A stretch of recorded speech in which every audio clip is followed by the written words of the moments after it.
My son wanted me to cook to impress his new family. I invited them to a feast in the presidential suite they could never afford. But what happened next left me trembling with rage and pain. Today, I'm going to tell you something I never thought I would. And if, for a second, you feel like this sounds familiar, I just ask that you leave a like and subscribe. You'll help me continue to unburden myself. My name is Stella Miller. I'm 62 years old, and I live in Queens, New York. For 4 decades, I've worn the same kitchen apron, the one my mother gave me when I got married. Its faded flowers and oil stains tell the story of thousands of meals prepared with love, of early mornings waking up to make breakfast, of nights waiting up with dinner ready for whoever came home late. My house always smells of cinnamon and vanilla, because baking is my way of showing I care. The kitchen walls are covered in photographs. My son, Sean, at his first communion, his college graduation, his wedding last year. In every one of those photos, I'm there off to the side, smiling proudly, my hands dusted with flour or holding a dish I had specially prepared for the occasion. It was a Tuesday afternoon, that time of day when the sun filters through the lace curtains in my living room, creating golden patterns on the furniture I've cared for 30 years. I was soaking beans for dinner when the phone rang. I saw Sean's name on the screen, and my heart filled with that silly joy only mothers understand. "Hello, sweetie?" I answered, wiping my hands on my apron. "Hi, Mom." His voice sounded different, colder, like a stranger trying to be polite. "I need to ask you for a favor." Something in his tone made me straighten my back. Sean used to call me Ma, or my beautiful mom. Never just Mom, with that professional distance I was hearing now. "Of course, tell me, son. Is everything all right?" "Yeah, everything's fine. It's just, Veronica and I want to host a dinner for you to officially meet her family. Her mother, Carol, is very excited to meet the family's famous cook." For a moment, I felt proud. Sean had always bragged about my cooking. As a kid, he'd take my homemade sandwiches to school and come back with an empty lunchbox and stories of his friends asking him to tell his mom she was a great cook. "That's wonderful, honey. When do you want me to come over? I can make my slow-cooked brisket, the one you love so much. Or maybe—" "Wait, Mom," he interrupted me with an impatience I had never heard in his voice. "The thing is, well, Carol is very refined. They have different customs. So I thought you could come and cook something simple, homemade, but not so heavy as you usually make it." The words got stuck in my throat. Not so heavy. My food, the same food that had nourished my son for 25 years, the food I brought to neighborhood potlucks that was always the first to disappear, was now too heavy for his wife's family. "What do you mean, not so heavy?" I asked, trying to keep my voice steady. "It's just that Carol has a sensitive stomach, and Veronica mentioned her family is used to more international cuisine. Nothing too rich, you know. And please, Mom, don't wear that floral blouse you always wear. Put on something more neutral, more elegant." I looked down. I was wearing that very blouse, the one with red and yellow flowers I had bought for his wedding, the only elegant piece of clothing in my wardrobe. It felt like a slap in the face. "Sean, since when are you embarrassed by my clothes?" "It's not embarrassment, Mom. It's just that I want you to make a good impression, for them to see how special you are, but in a way they can appreciate." There it was, the truth wrapped in soft words. My son was ashamed of me, of my clothes, of my food, of everything I was and had been for him his entire life. I remembered when he was little and cried because we didn't have money for the new sneakers he needed for school. I worked extra shifts cleaning offices until 3 in the morning to buy him those shoes. I remembered when he wanted to study engineering, and I sold his father's wedding ring, the only valuable memento I had left, to pay for his tuition. "All right, son," I whispered. "What day do you want me to come?" "Saturday. And Mom, please, don't talk too much during dinner. Just be yourself, but discreet. Carol is very observant, and we don't want her to feel uncomfortable." I hung up the phone with trembling hands. I stood there in my kitchen, surrounded by the aroma of the cooking beans and the silence the call had left behind. For the first time in 62 years, I felt ashamed of who I was. I couldn't sleep that night. I stayed up looking at the pictures of my son, wondering where I had failed as a mother for him to speak to me like that. When had the opinion of others become so important that he was willing to hurt me to look good? But something began to grow inside me that night, a small but fierce seed of dignity that had been dormant for too long. Sean wanted me to impress his new family, and that was exactly what I was going to do, just not in the way he expected. On Saturday, I arrived at Sean's house with a casserole dish full of roasted chicken with herbs, the blandest dish I could think of preparing. I had spent the whole morning cooking without garlic, without onion, without my usual spices, trying to create something that would be appropriate for Carol's refined palate. I wore my beige blouse, the most neutral one I owned, and tied my hair back in a simple bun. My son's apartment had changed since the last time I visited. The furniture I had given him when he moved out, the wooden table that had been my mother's, the chairs I restored with my own hands, was gone. In its place was modern, cold furniture, all in shades of gray and white that made the place look like a hospital waiting room. Veronica opened the door. She was wearing an elegant black dress and high heels, as if she were going to a gala instead of a family dinner. She greeted me with a kiss on the cheek that didn't touch my skin, the kind polite people give when they don't really want to get close to you. "Hello, Stella. So glad you could make it. Mom is anxious to meet you." Carol was sitting on the main sofa, as if she were a queen waiting to be introduced to her subjects. She was a woman my age, perhaps a few years younger, but dressed as if each item of clothing cost more than my monthly rent. Her hair was perfectly styled at a salon. Her nails gleamed with an impeccable French manicure, and she wore jewelry that reflected the light in a way only real diamonds do. "So, you're the famous Stella," she said, extending a cold hand without getting up from the sofa. "Veronica has told me so much about your culinary talents." The way she said culinary talents made me feel as if she had said skill for cleaning toilets. I smiled and nodded, shaking her hand briefly. "A pleasure to meet you, Carol. I hope you enjoy what I've prepared." Sean appeared from the kitchen, wearing a shirt I had never seen before, probably new and expensive. He gave me a quick hug, the kind you give when there are witnesses. "Mom, let me also introduce you to Robert, Veronica's father." A tall, thin man approached from the balcony where he had been smoking. He had that confidence that only money can give, that way of walking as if the world owed him something. He shook my hand firmly, but his eyes scanned me from head to toe as if I were a new employee at his company. "A pleasure, Stella. I've heard you're quite a cook. I hope it's not too spicy." He chuckled with a laugh that didn't reach his eyes. "My stomach isn't up for gastronomic adventures anymore." During dinner, I sat at the corner of the table, the furthest spot from Carol, as if my presence could contaminate her elegance. I served my roasted chicken, trying to explain the ingredients, but every word that left my mouth seemed to fall into an uncomfortable void. "This is very good," Veronica lied, taking tiny bites as if she were afraid the food would jump off the plate. Carol chewed slowly, with an expression that mixed anthropological curiosity with mild disgust. "Very authentic," was her verdict.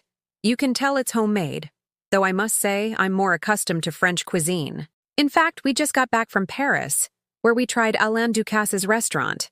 Do you know of it, Stella?" I shook my head, feeling like a child who hadn't studied for an exam. "No, ma'am. I only know traditional American home cooking." "Ah, of course," she replied with a condescending smile. "To each their own, right?" Robert began to talk about his business, his travels, the exclusive restaurants where they dined. Sean listened to him with an admiration he had never shown towards me, asking questions about investments and business opportunities as if he were taking mental notes for a life exam I had never taught him. I tried to join the conversation, talking about the local farmers market, about how I chose the best ingredients for my dishes, about the recipes I had learned from my grandmother. But every time I spoke, I felt like I was interrupting something more important. "How interesting," Carol would say every time I finished an anecdote, but she would immediately change the subject to something related to her travels or her important acquaintances. The humiliation came at dessert. I had brought my vanilla bread pudding, the same one Sean had requested for every one of his birthdays since he was 5. I served it with pride, hoping to see that nostalgic smile on his face that always appeared when he tasted my sweets. "Mom, Didn't you bring something more sophisticated? He whispered in my ear as I came to serve him.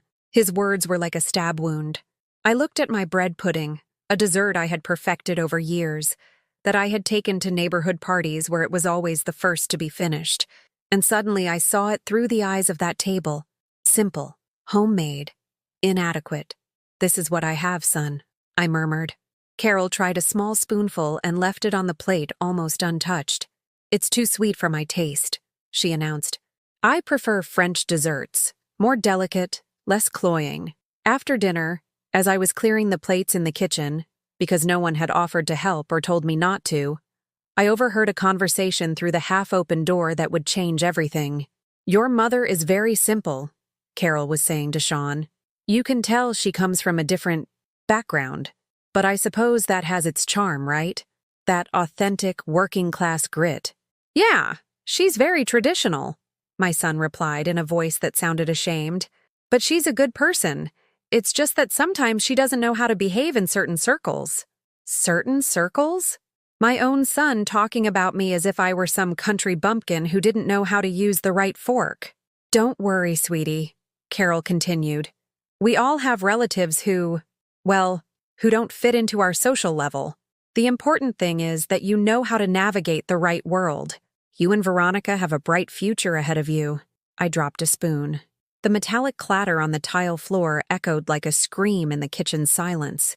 I bent down to pick it up, and from that position, I saw my wrinkled hands, stained from years of work, trembling as I held that spoon that had belonged to my mother. When I came out of the kitchen to say goodbye, Carol was already putting on her fur coat. "It was a pleasure to meet you, Stella," she said with that fake smile that elegant ladies perfect for dealing with the help. "I hope we see each other again soon." But her tone said the exact opposite. Sean walked me to the door.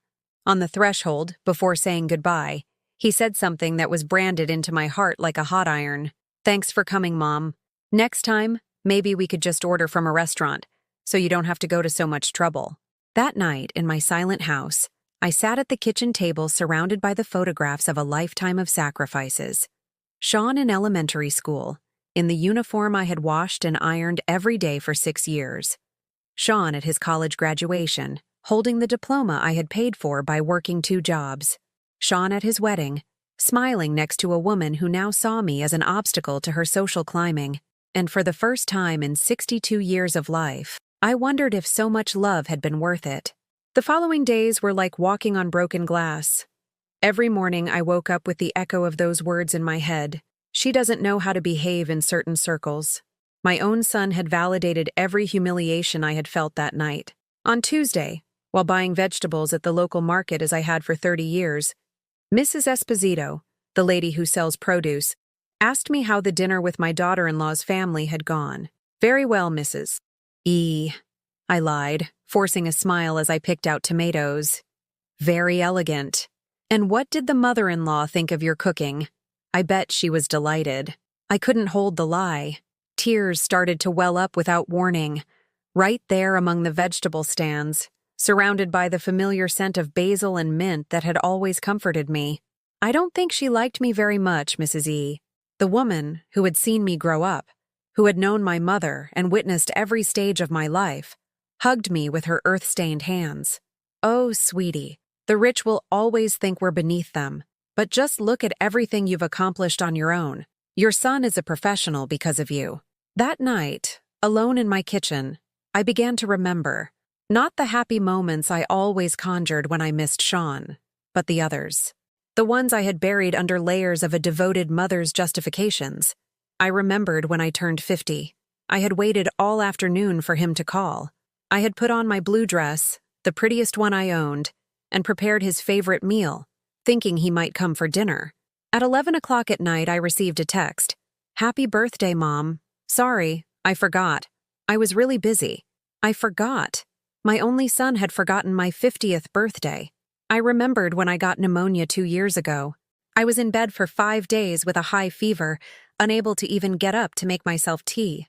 I called him, begging him to come, to take me to the doctor. "Mom, I really can't. I have an important presentation at work.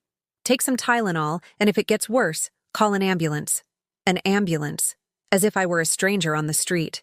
I remembered the time I sold my sewing machine, the tool with which I had made a living for years doing alterations for the neighbors, to lend him money when he wanted to go on vacation with Veronica to Miami. "I'll pay you back in 2 months, Mom. I promise." That was a year ago. He never paid me back a dime, and when I mentioned it once, he told me it had been a gift, not a loan. When had this dynamic started? At what point had I accepted that my love was worth less than his? When had I normalized giving everything and receiving nothing but crumbs of affection when it suited him? On Wednesday morning, the phone rang. It was Veronica. "Stella, how are you? I wanted to talk to you about something." Her voice sounded different, more formal, as if she were reading from a script. "Hello, honey. What is it?" "Well, my mother mentioned that you're a wonderful cook. And, well, we thought maybe you could help us with something." Something inside me tensed. Help us with something was never good. "Of course. What do you need?" "It turns out we're having a very important dinner next Saturday. Sean is going to meet some investors who could give him the opportunity of a lifetime.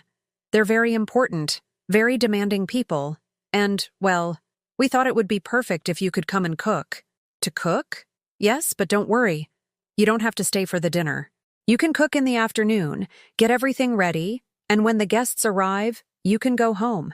It's so you don't feel uncomfortable with people you don't know." There it was again. Shame disguised as consideration. They didn't want me to stay because my presence embarrassed them, but they did want my free labor. "And what do you want me to cook?" "Something elegant, but that doesn't seem too ethnic. Maybe something more international."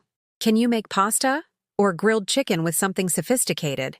Grilled chicken. 40 years of culinary experience reduced to grilled chicken because my home cooking wasn't appropriate for important investors.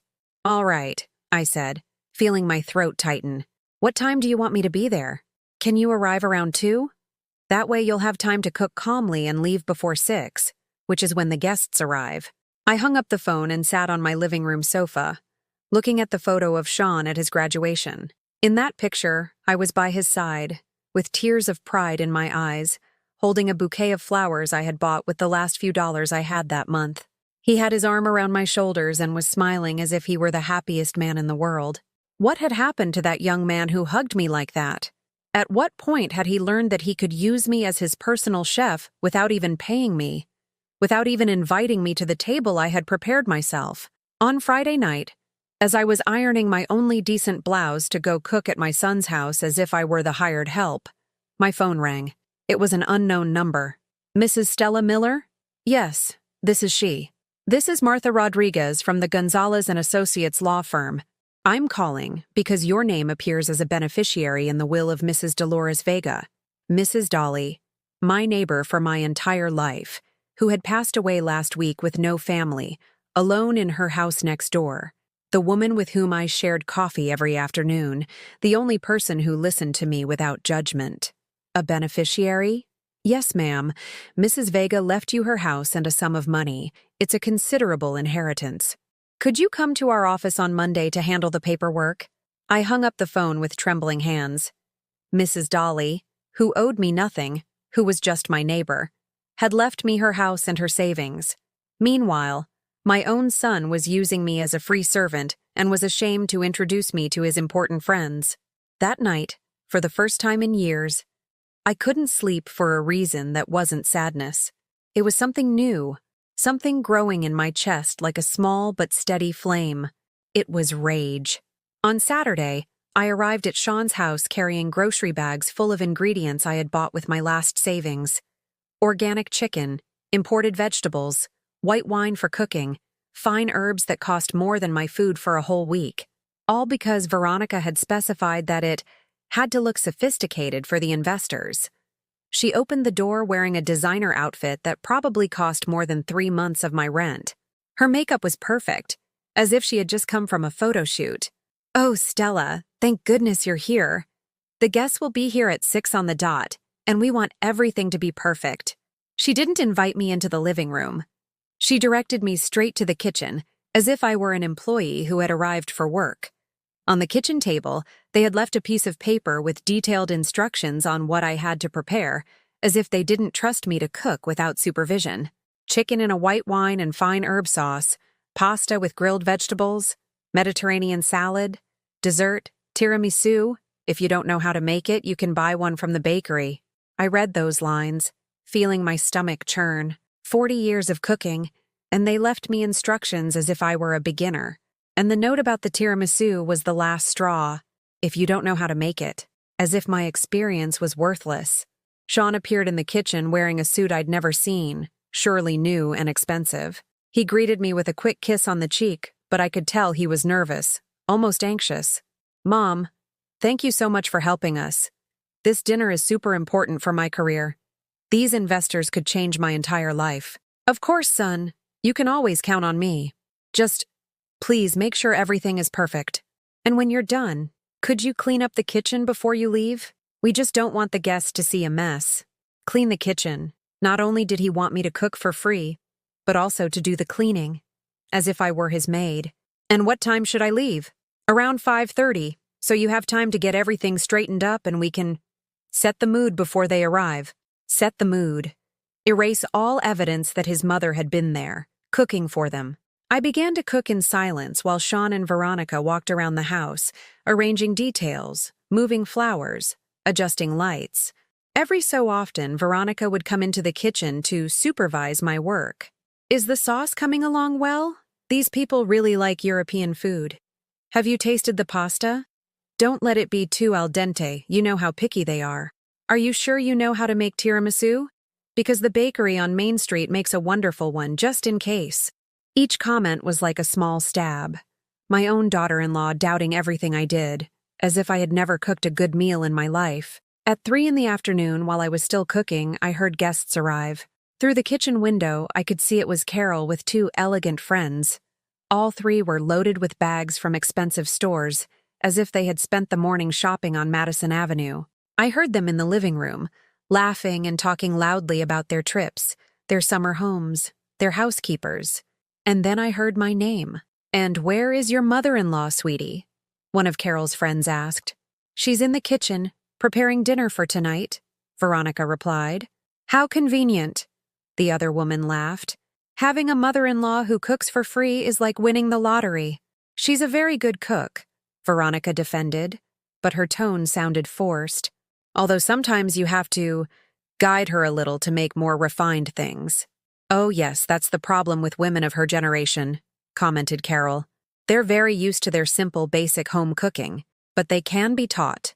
They can be taught. As if I were a dog to be trained." "And does she come here often?" the first friend asked. "Only when we need her to cook for special occasions," Veronica replied. "She's very intense for everyday life, always wanting to give her opinion on everything, offering advice no one asked for. You know how mothers-in-law are." My hand stopped stirring the sauce. "Intense. I give my opinion on everything. I offer advice no one asked for. That's how my son's wife saw me." "How dreadful," exclaimed Carol. "Good thing you only use her for cooking. Can you imagine having her here all the time?" They all laughed. 5 women laughing at me while I was just a few feet away, cooking for them without being paid a cent. At 4:30, Sean came into the kitchen and tasted the food. For a moment, I saw that expression of pleasure on his face that he used to have as a child when he tasted my dishes, but he quickly controlled himself. "It's good, Mom. I think they'll like it." "Just good?" I asked, feeling my voice crack. "No, it's very nice. It's just, well, these people are used to very expensive restaurants, but I'm sure they'll appreciate the homemade touch." Homemade touch. Another polite way of saying, poor people's food. At 5:15, Veronica entered the kitchen with a fake smile. "Stella, thank you so much for everything. You can leave whenever you're ready. We'll take care of serving and cleaning up afterwards." A lie. They had hired caterers and cleaning staff who arrived just as she finished speaking. They didn't want me to clean. They just wanted me to disappear before the important investors arrived. Can I stay to meet them?" I asked, already knowing the answer. "It's just that it's going to be a very formal, business-oriented dinner. I think you'd be very bored. It's better if you rest at home. You've done enough for today." Enough for today. As if cooking for 4 hours for free was a small favor anyone could do. I gathered my purse and my dirty apron as the uniformed waiters began to serve my food on elegant plates I had never seen before. My chicken in white wine sauce, my pasta with vegetables, my salad, all presented as if it had come from a five-star restaurant. At the door, Sean gave me a distracted hug. "Thanks, Mom. I don't know what we'd do without you. Without me to cook for free, without me to solve their problems, without me to give them money when they needed it." But with me present in their social life, apparently, they didn't know what to do. I walked to the bus stop carrying my empty bag, feeling the weight of the day on my shoulders. From the living room window, I could see the waiters lighting candles, arranging the final details for an elegant dinner prepared with my work and my money, but from which I had been excluded as if my presence could ruin the magic of the moment. On the bus ride home, as I watched the streets of the city where I had lived my entire life pass by, something definitively broke inside me. It wasn't a dramatic moment. There were no tears or screams. It was more like when a guitar string snaps, a dry, final, irreversible sound. It was no longer sadness I felt. It was no longer disappointment or even pain. It was absolute clarity. That night, sitting in my kitchen with a cup of coffee, I took out the paper the lawyer's office had given me with the information about Mrs. Dolly's inheritance. A house of my own, with no mortgage. A bank account with enough money to live comfortably without depending on anyone. For the first time in 62 years, I had my own resources. And for the first time in my son's life, he was going to find out what it felt like not to have his mother available every time he needed her. I dialed the number for the law firm. It was time to claim my inheritance. And it was time to claim my dignity. On Monday morning, I woke up with a strange feeling. For the first time in years, I didn't feel that tightness in my chest that had accompanied me since I opened my eyes. I got up without rushing, made myself coffee calmly, and ate breakfast sitting in my small dining area looking out the window, something I never did because I was always running to solve someone else's problems. At 9 o'clock sharp, I was at the attorney's office. Mr. Gonzalez, an older man with a gray mustache and old-fashioned manners, received me with a kindness I hadn't experienced from a stranger in a long time. "Mrs. Miller, please have a seat." Mrs. Vega was very clear in her instructions. "She was very fond of you." He showed me the documents. "Mrs. Dolly had left me her two-bedroom house in Brooklyn Heights, a neighborhood I had never even dreamed of living in, and a bank account with $250,000. Money she had saved over decades working as a seamstress. Furthermore," the attorney continued, "there is a personal letter she left for you." With trembling hands, I opened the yellowish envelope. Mrs. Dolly's shaky handwriting filled a full page. "Dearest Stella, if you are reading this, it means God has already called me home. In all these years as neighbors, you were the only person who treated me with sincere kindness, without expecting anything in return. I watched you sacrifice for a son who doesn't know how to value you. I watched you give your all without even receiving a thank you. Now you have the chance to live for yourself. This house and this money are for you to learn to love yourself as I loved you. Don't spend it on someone who doesn't appreciate you. Use it to be happy. With all my love, Dolores." Tears began to flow, but this time they were not of pain. They were of deep gratitude to a woman who had seen me, truly seen me, when my own son did not. I left the attorney's office as the owner of a house in one of the best neighborhoods in the city. For the first time in my adult life, I owed nothing to anyone. I didn't have to ask for permission. I didn't have to justify my expenses. I didn't have to sacrifice my desires for the whims of others. My phone started ringing as I was in the taxi to my new home. It was Sean. "Mom? Where are you? I went to your house and you're not there. I'm taking care of some things, son." "What things?" "I need to ask you for an urgent favor." Of course. An urgent favor. It was always like that. "What do you need?" The investors from the other night were thrilled with the dinner. So much so, they want to have another meeting on Thursday, but this time at a very expensive restaurant. The problem is, I don't have enough money to pay my share of the bill. There it was. He needed money again. The same son who had kicked me out of his house before his important guests arrived was now asking me for money to impress them. "How much do you need?" "About $3,000. "I know it's a lot, but Mom, this is the opportunity of a lifetime. If everything goes well, I'll pay you back double in a few months. $3,000, nearly half of my annual salary when I was working. And he had said, I'll pay you back, knowing perfectly well he never would, just like all the times before. Sean, I don't have that kind of money. What do you mean you don't? You always have something saved. Check again, or borrow from someone. Please, Mom, you can't fail me now. You can't fail me, as if it were my obligation to finance his ambitions. I can't help you this time, son. The silence on the other end was long and heavy. Are you seriously going to deny me this? After everything I've done for you? Everything he had done for me? I was speechless with disbelief. What have you done for me, Sean? What do you mean, what have I done? I give you the chance to come cook at my house, to meet important people, to feel useful. I give you the chance. As if using me as a free cook was a favor he was doing for me. I have to go, son. We'll talk later. Mom, you can't do this to me. This is my future. I hung up the phone with a calm that surprised me. Mrs. Dolly's house, my house now, was beautiful. 2 spacious bedrooms, a modern kitchen that looked like it was out of a magazine, a living room full of natural light, and a small garden with well-tended plants. Everything was clean, tidy, with good quality furniture that was now mine. I sat on the living room sofa and, for the first time in decades, experienced silence without guilt. No one needed me. No one was waiting for me. No one was going to scold me for not being available. It was a golden silence, full of possibilities. My phone rang again. This time it was Veronica. Stella, Sean spoke to me and told me you can't lend him the money he needs. That's right, Veronica. I just don't understand. You've always helped him. Did something happen? Nothing happened. I simply don't have the money. But can't you make an effort? Borrow it, sell something? This opportunity is very important for us. For us. She didn't even bother to pretend to include me in her plans. I can't help you this time. You know what, Stella? I find that very selfish of you. Sean is your only son, and when he succeeds, you'll benefit too. Selfish?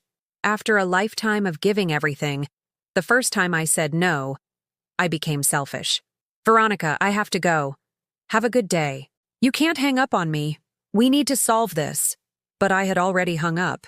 That afternoon, I walked through the streets of my new neighborhood.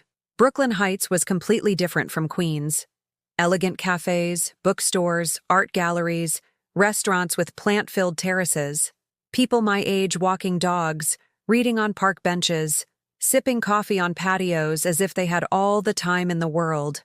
I went into a bookstore and, for the first time in years, bought a book for myself. A novel I had wanted to read for a long time but never had extra money for such luxuries.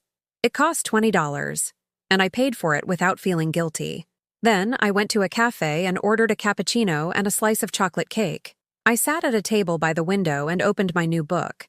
The words on the page seemed to glow with a special light, as if I could truly read them for the first time without thinking about what I had to cook for dinner, what favor I was going to be asked, what problem I had to solve. My phone kept ringing all afternoon. Sean, Veronica, even Carol. I didn't answer any calls. That evening, in my new home, I prepared dinner just for myself. Something simple but delicious. Pasta with olive oil and fine herbs, a small salad, a glass of wine I had bought at the supermarket without looking at the price. I ate slowly, savoring every bite, listening to jazz on the radio.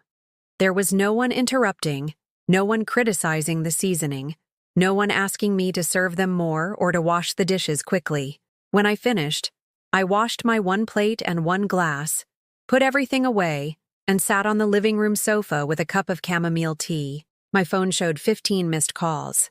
I turned it off. For the first time in 62 years, I went to sleep without worrying about anyone but myself, without checking if someone had eaten, without planning tomorrow's breakfast for others, without being on standby in case my son needed something. That night I slept for 8 straight hours for the first time in decades. And I dreamed of my mother, of Mrs. Dolly, of all the women in my life who had known how to love themselves and who, from somewhere, were applauding me for finally learning to do the same. At 7 o'clock on Tuesday morning, someone knocked on my door insistently. It wasn't the gentle knock of a visitor, but desperate pounding that would wake the whole building. I knew exactly who it was before I opened it. Sean was standing on the threshold, looking like he hadn't slept, disheveled, in the same clothes as the day before. Behind him, Veronica stood with her arms crossed and an expression of contained fury she didn't bother to hide. "Mom? What is this?" Sean looked around the small lobby of my new building in confusion. "Your old neighbor told me you don't live in Queens anymore. You moved?" "Good morning, Sean." "Good morning, Veronica." "Yes, I moved." "What do you mean you moved? When? Why didn't you tell me anything?" I invited them in, more out of politeness than desire. They entered my new living room, looking at everything as if they had landed on another planet. Mrs. Dolly's elegant furniture, the natural light pouring through the windows, the well-cared-for plants, the sense of order and peace. "Where did you get the money for this?" Veronica asked without even a hello, her eyes scanning every object as if she were calculating its price. "My neighbor, Mrs. Dolly, left me the house in her will." "She left you a house?" Sean sank onto the sofa with a mix of disbelief and something that looked like relief. "And money too?" "Some money? Yes." I saw his eyes light up. It was the same expression he had as a child when he saw the presents under the Christmas tree. "Mom, that's incredible!" He stood up and hugged me with an enthusiasm he hadn't shown in years. "Do you realize what this means? You don't have to worry about money ever again. And I won't have to worry about you either." There it was. His first reaction wasn't joy for my well-being, but relief at being free from the burden of caring for his mother. "So you can lend me the $3,000 for the dinner tomorrow," he continued, as if our previous conversation had never happened. "Now that you have your own house and money in the bank, it's different. You won't be left with nothing." "Sean, I'm not going to lend you money." "What do you mean?" "But you have it now. It's not like before when you would have been left short." Veronica came over and sat on the armchair across from me with that fake smile I knew so well.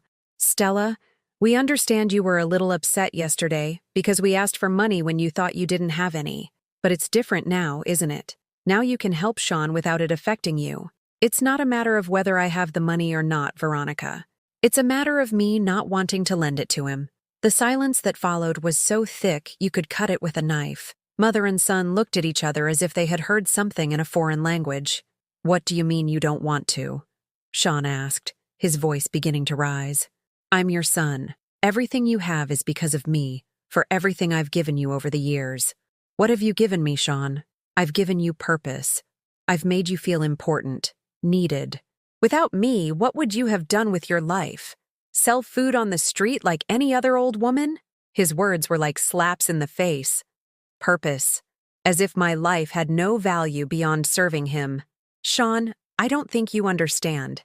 This money is mine. Mrs. Dolly left it to me so that I could be happy, not so I could keep solving your problems." Veronica shot up from the chair, her eyes filled with tears that seemed more like rage than sadness. "I can't believe how selfish you're being," she said, pointing her finger at me as if I were a spoiled child. "We have always treated you well. We have always included you in our things." "Included me?" I interrupted. "Were you including me when you kicked me out of the dinner that I cooked myself? Do you include me when you talk about me as if I'm your hired help?" "You heard that conversation," Veronica exclaimed, as if the problem was that I had heard them, not what they had said. "Of course I heard it. And I also heard when you said it was very convenient to have a mother-in-law who cooks for free." Sean jumped to his feet. "Mom, you're exaggerating everything. Veronica was just bragging about you to her friends." "Bragging about me? By saying I was intense and that you only used me for cooking?" "But it's true," he yelled. And as soon as the words left his mouth, he realized what he had said. The air in the room grew heavy. Veronica touched his arm to silence him, but it was too late. "Ah," I said with a calm that surprised me. "So it is true that you only use me for cooking?" "No, I didn't mean that." Sean ran his hands through his hair. "It's just that you're driving me crazy, Mom. You know I love you, but you also know that sometimes you're very what? Very needy for attention. You always want to be the center of everything. You always want us to be thanking you for every little thing you do." I stared at him. This 25-year-old man, with his wrinkled suit and his desperation to impress strangers, was my son, the child to whom I had given everything, including my dignity. "Sean, Veronica," I said, standing up, "I think it's best if you leave." "You can't kick us out," Veronica shouted. "We came to talk as a family." "As a family," I repeated. "Do you know what a family does, Veronica? It takes care of each other. It respects each other. It loves without conditions.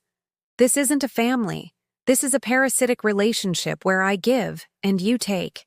Sean approached me, his eyes filled with tears.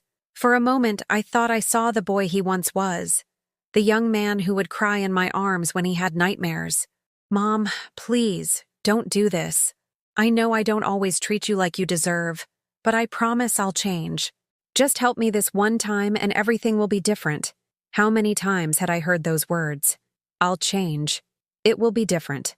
Always after hurting me. Always as a condition for me to keep giving. "No, Sean. There won't be another one time." "Then what?" he finally exploded.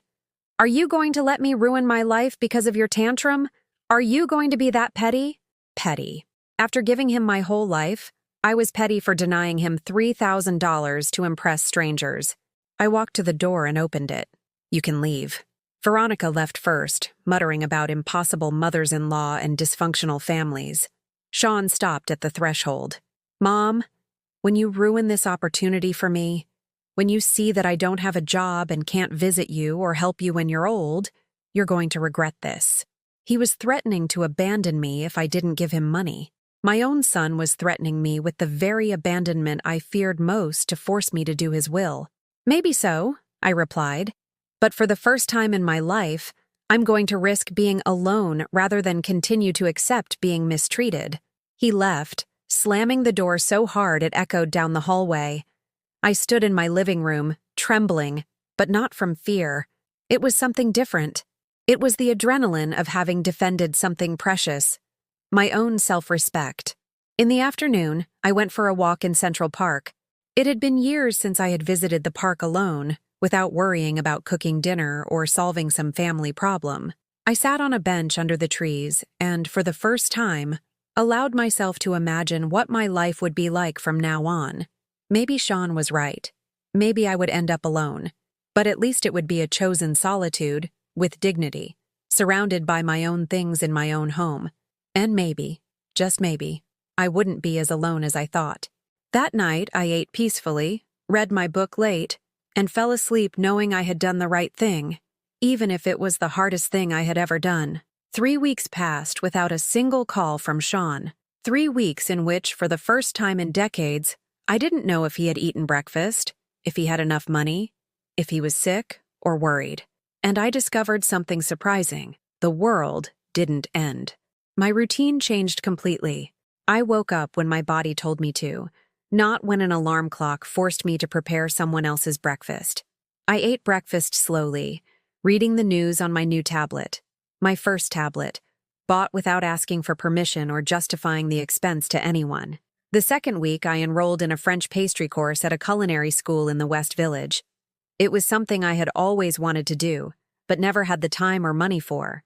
Now I had both. "Stella," said Chef Patricia, a French woman in her 40s with her hair in a perfect bun, "you have a natural gift for pastry. Have you considered taking the full professional course?" I had never received a professional compliment about my cooking. For 40 years, I had only heard, "It's good, Mom," or "You could use less salt," or "It's not very sophisticated." For the first time, someone recognized my talent without asking me to change it to please others. The full course? It's 6 months. At the end, you can get a certificate that will accredit you as a professional pastry chef. I have contacts at several restaurants that are always looking for people with your level of dedication. Work in a restaurant? At 62? The idea both scared and thrilled me.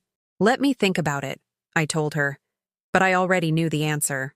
That afternoon, walking through the familiar streets of Queens, my old neighborhood that I now visited like a tourist, I ran into my old friend Rose at the market. We hadn't seen each other since I moved. "Stella," she shouted from her flower stand, "I've been looking for you. I went to your old house and they said you moved." I told her about the inheritance. My new house. The pastry course. Rose listened with her eyes growing wider. And what does Sean say about all this? We haven't spoken in 3 weeks. 3 weeks without talking to your only son? Oh, Stella, don't you think you're exaggerating a little? It was incredible how people automatically assumed I was the one in the wrong, as if it were natural for a mother to endure any mistreatment just to avoid exaggerating. Rose, my son used me as a free housekeeper and was ashamed of me in front of his important friends. Does that seem normal to you? But that's how young people are now, more modern. You know deep down he loves you. If that's love, I'd rather be without it. Rose looked at me as if I had uttered blasphemy. For women of our generation, rejecting a son's love, even if it was toxic, was worse than anything else. The 4th week, while practicing croissants in my home kitchen, the phone rang. An unknown number. Mrs. Stella Miller? Yes, this is she. This is Carmen Bell from Sweet Temptations Bakery. Chef Patricia gave me your number. She's told me wonderful things about your work. My heart sped up. A real bakery wanted to talk to me? How can I help you? We're looking for someone for our morning shift, specializing in traditional American desserts with a modern twist. Patricia tells me you have a natural talent and a lot of experience. Would you be interested in seeing our facilities? They were offering me a job. Me, who had never worked anywhere more sophisticated than a home kitchen. I would love to. The next day, I walked to Sweet Temptations with sweaty palms and a heart pounding like it did when I was young and going on a first date. The shop was in Brooklyn Heights, just 10 blocks from my house, on a beautiful corner with large windows and sidewalk tables. Carmen turned out to be a woman my age, elegant but warm, with the confidence that comes from self-made success. Patricia wasn't lying, she said after tasting my coconut cream tarts. This is exquisite. Do you know what I like most about it? You respect the traditional recipe but give it a personal touch. That's exactly what we're looking for. She offered me a job working 5 hours a day, from 7 to noon 4 days a week. The salary was modest but dignified, and most importantly, she would treat me like a professional, not a favor. When can I start? I asked, surprising myself with my own decisiveness. Does next week work for you? That night, I celebrated alone in my new house with a glass of wine and Nina Simone playing on the radio. For the first time in my adult life, I had gotten a job on my own merits, not out of pity or necessity. Someone had recognized my talent and was willing to pay me for it. My first day at Sweet Temptations was like being born again. I arrived at 7 sharp, with my clean apron and my hands ready to create. Carmen introduced me to the rest of the team, 3 young pastry chefs who treated me with genuine respect, not the condescension people often have for older women who help in the kitchen. Stella will be in charge of our traditional American line, Carmen announced. Everything you know about cheesecake, bread pudding, and apple crumble, you're going to learn from her. Over the next few weeks, I immersed myself in a routine that filled me with a satisfaction I had never experienced before. Every morning, I created desserts that people bought because they wanted them, not because they felt obligated. Every sweet that left my hands carried my pride, not my resignation. Customers began to ask specifically for Mrs. Stella's desserts. Carmen put a small sign on the counter, Traditional Baking by Stella Miller. My name, associated with something good, something valuable. One Friday afternoon, as I was finishing the decoration on a cheesecake for a celebration, I saw a familiar figure through the large window, walking on the sidewalk across the street. It was Sean. He was wearing a wrinkled shirt and old pants, a far cry from the elegant suits he wore the last times I saw him. He was walking slowly, looking towards the bakery, but not deciding to come in. I watched him for several minutes. He stopped in front of the window, read the sign with my name, looked at the desserts on the counter, and saw me through the glass. Our eyes met. For a moment, I thought he was going to come in. He raised his hand as if to wave, but then let it fall. He looked at me with an expression I couldn't decipher. Sadness, pride, regret, and then continued walking. I didn't run after him. I didn't go out to ask him how he was, or if he needed anything. I stayed where I was, finishing my cake, feeling a strange sensation in my chest that took me a moment to recognize. It was peace. A deep, complete peace that came from knowing I was exactly where I needed to be, doing exactly what I needed to do. That night, in my new home, I sat in my favorite armchair with a cup of tea and my book. Through the window, I could see the illuminated city, full of lives that continued without needing me to function. And for the first time in 62 years, that didn't scare me. It gave me freedom. 6 months later, my life was unrecognizable compared to the woman I had been. It was a Sunday morning in October when I decided to do something I never thought I'd have the courage to do: prepare a special meal just for myself, in my home, to celebrate my 63rd birthday. It wasn't my first celebration alone. Over these past months, I had learned to enjoy my own company in ways I never imagined possible. I had gone to the movies by myself. I had taken a long weekend trip to New Orleans to take a course on traditional Creole cooking, and I had bought flowers for my apartment simply because I liked them, not because someone was coming to visit. But this birthday was special. It marked 1 full year since Mrs. Dolly had willed me my new life, and 6 months since my last visual encounter with Sean. I was in the kitchen preparing my favorite dessert, a vanilla bread pudding with a hint of cardamom I had learned in my classes, when the doorbell rang. I wasn't expecting anyone. Sundays were sacred to me, days of chosen solitude and absolute peace. I looked through the peephole and saw a young woman, about 20 years old, standing at the building's entrance. She had long, dark hair and large eyes that reminded me of someone, and she was holding a small plant in her hands. "Mrs. Miller?" she asked when I answered the intercom. "Yes, this is she. I'm Sophie, Sean's daughter, your granddaughter. Can I come up and talk to you?" My heart stopped for a second. Sean had a daughter.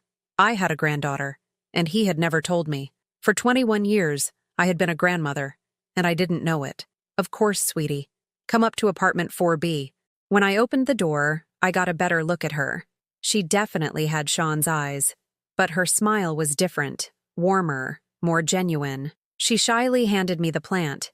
"It's an African violet. I read that they're good for indoors and last a long time if you take good care of them." "Thank you, darling. Please come in." She sat in my living room, looking at everything with curiosity, but without the judgment I had seen in Veronica's eyes.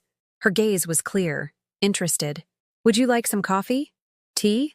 I'm making bread pudding. Tea would be perfect. And I would love to try your bread pudding. Dad always told me you made the best desserts in the world." Dad always told me. Sean had talked about me to her. I felt something warm in my chest, a small validation I didn't know I needed. While I prepared the tea, Sophie told me her story. She was 21, studying psychology at NYU, and was born from a relationship Sean had before he married Veronica. Her mother had died in an accident when she was 15, and since then, she had lived on her own, supporting herself with a scholarship and part-time jobs. "Why did I never know about you?" I asked gently, without reproach. "Dad always said you had a lot on your plate and he didn't want to be another burden. But I think he was afraid you would love me more than him." Smart. My granddaughter. She had seen through her father's insecurities with a clarity it had taken me decades to develop. "And what's changed now?" Sophie sighed and looked out the window. "Dad lost his job 3 months ago. The deal with those investors never worked out. And after that, things got really tough. Veronica divorced him last week. I didn't feel the vengeful satisfaction I might have expected, only a deep sadness for the choices my son had made and their inevitable consequences. How is he? Not good.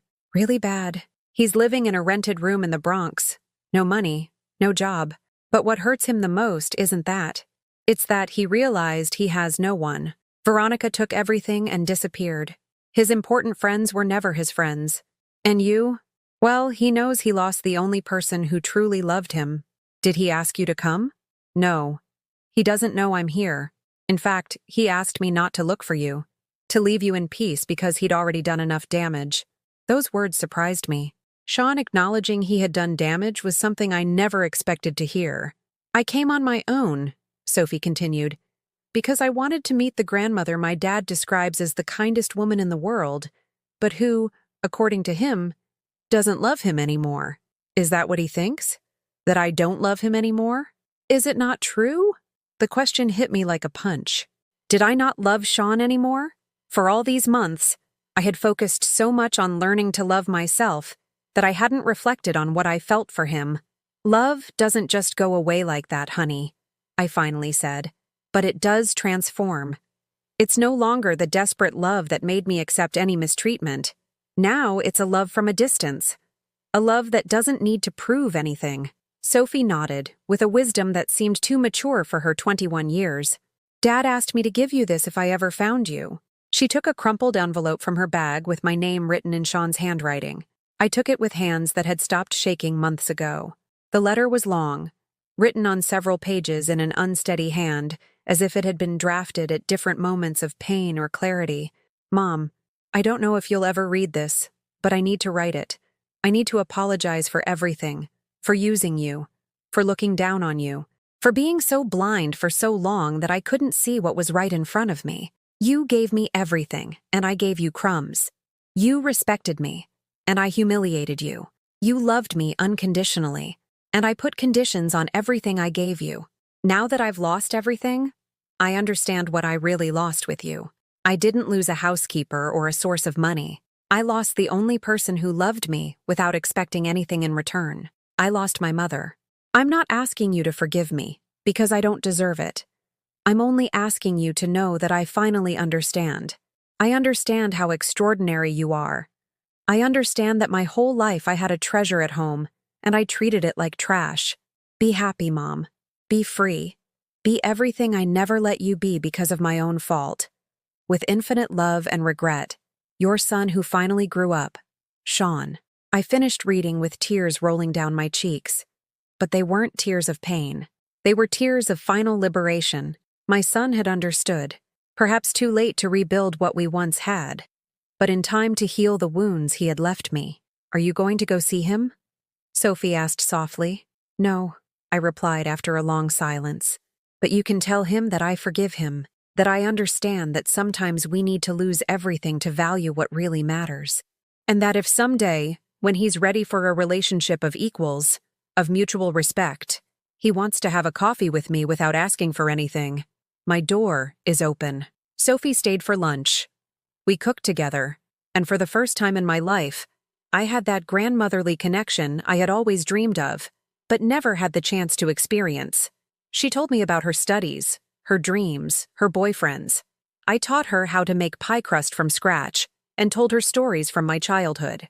When she left at sunset, she hugged me tightly. Grandma, can I come visit you from time to time? Not for Dad, but for me. I'd like to get to know you better. I would love that, sweetie. You're always welcome. That night, as I ate my birthday bread pudding on my balcony under the stars, I reflected on the year that had passed. I had lost a son who mistreated me, but I had gained a granddaughter who respected me. I had lost the identity of a long-suffering mother, but I had gained the identity of a whole woman. The bread pudding was perfect. Not too sweet, not too soft, with just the right touch of vanilla and cardamom.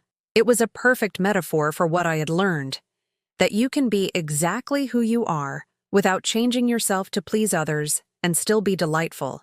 Tomorrow would be Monday, and I would go back to my job at the bakery, where Carmen had proposed that I develop a complete line of traditional desserts to sell at other locations. At 63, I had a professional project, a home of my own, a wonderful granddaughter, and something priceless, my own self-esteem. I raised my glass of wine to the stars in a silent toast to Mrs. Dolly, to all the women who had to learn late in life to love themselves, and to myself, for having to lose everything to finally win myself back. Life hadn't ended when I learned to say no. Life had just begun. Have you ever lived through something similar? Or do you know someone who had to choose between their dignity and the fear of being alone? Tell me about your experience in the comments. If this story touched your heart, please give it a like and subscribe so this message can reach someone who needs to hear it. Sometimes, loving yourself is the most revolutionary act we can commit.